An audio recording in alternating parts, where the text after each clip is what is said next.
America's sweetheart. Hey, I got nothing against those two idiots falling in love. Don't get me wrong, but it's taking a toll on his performance. I don't think he'll lose against Yale, but I'm starting to worry a bit. You happy now?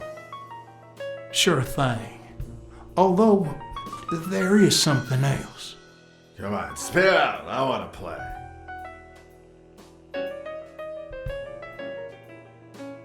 Homicidal boxers like Bobby Yale. Ha! That's some piece of news, huh? Hey, I don't know if he did it, but the real problem is that the fight against my champ Stone might not even frickin' happen. The good news is that I've almost convinced the governor to let him out of prison on the day of the fight. Under police escort, that is. I bet you the audience gets a kick out of that. Come on, let's steal another hand before Quince accuses us of trying to break his winning streak. Ain't gonna happen. Gentlemen, I suggest you never tell your sons about this game, unless you want to lose their respect. Wait, you mean our sons actually respect us? I hear you. There's no way to set boys straight these days. They don't even respond to a good old beating.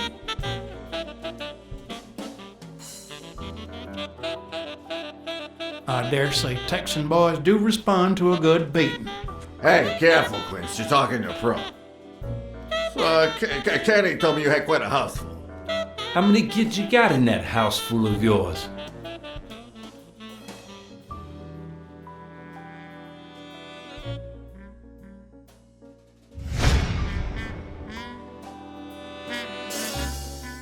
No, that son of a bitch was about to choke on his own vomit. If I'd been a communist, perhaps the vision of a millionaire choking on his own vomit would have made my day. Even so, I doubt I could have just stood there and watched him die. Unfortunately, I didn't break a sweat trying to save him.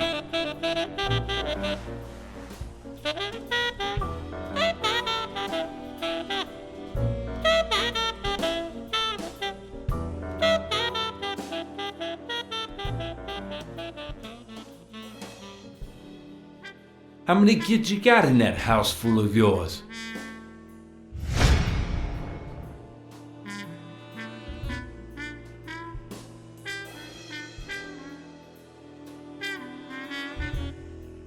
No, that son of a bitch was about to choke on his own vomit. If I'd been a communist, perhaps the vision of a millionaire choking on his own vomit would have made my day. Even so, I doubt I could have just stood there and watched him die. No, deserving or not, the man would live.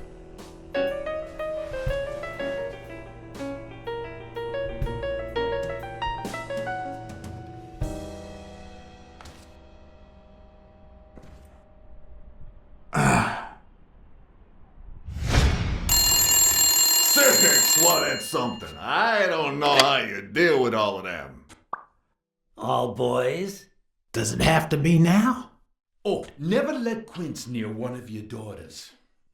Come on, Folly. Children are sacred.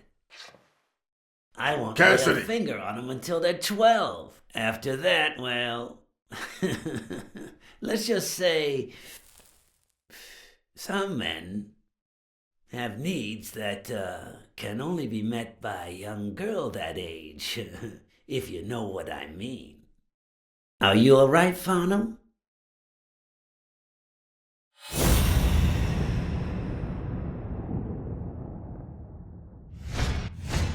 That damn eagle represents the lowest scum of our society.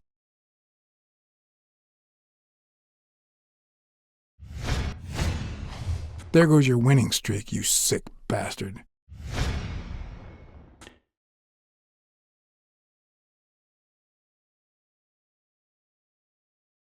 Sooner or later, the police are gonna bust your ass. Quince. What the hell are you talking about? I bet you're as bad at hiding those poor girls as you are at keeping that ace up your sleeve. What? You lying piece of shit. Quince. Ah, don't believe a word he's saying, Frank.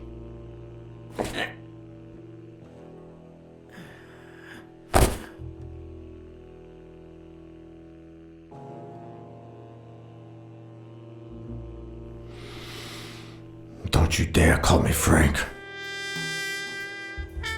Billy Bob. It's 500 more. Huh. For washing up. It's a deal.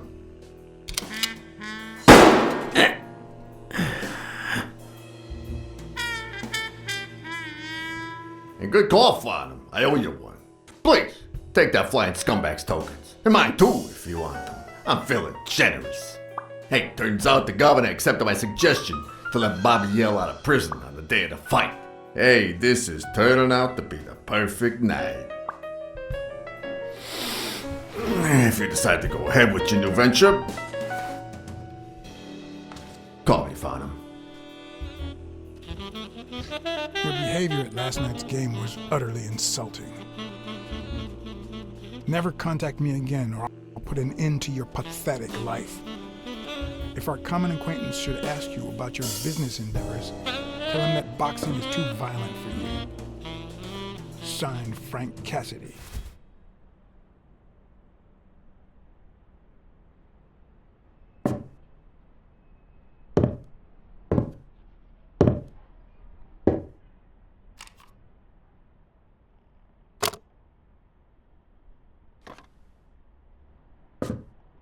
My own tracks would be covered the following morning when Cassidy read this note from Farnham. Dear Mr. Cassidy, although I'm grateful for your kind help, last night's game made me realize that boxing is just too violent for a peaceful Texan like myself. I have decided to invest elsewhere. Yours sincerely, Howard M. Farnham II. Damn Texans.